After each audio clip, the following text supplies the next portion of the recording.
দেশটা স্বাধীন হয়ে গেছে অনেক বছর হয়ে গেল, কিন্তু মেয়েদের স্বাধীনের খ্যালটি আজও পর্যন্ত স্বাধীন হলো না।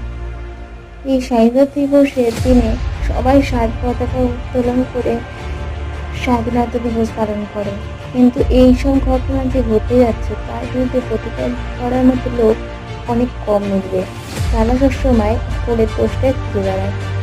এই স্বাধীনতা দিবস কেন যে তারা পালন করে তা জানি না, মেয়েদের স্বাধীনতা নিয়ে প্রশ্ন উঠলেই তারা মেয়েদেরকে বিচার করতে ব্যস্ত আছে। সেই অন্ধকার ঘিরে আর বেরোনো গেল না। জানি না এই অমানুষগুলো কতদিন আর আমাদের উপর নির্যাতন করবে। এই যুদ্ধ করতেও সবার কাছে হাসার পাত্র হয়ে উঠেছে। বলছে দেখো, খাবার সবার রক্ত গরম হয়ে উঠেছে।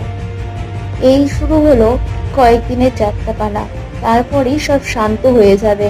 তাদেরকে বলি, তোমাদেরও ঘরে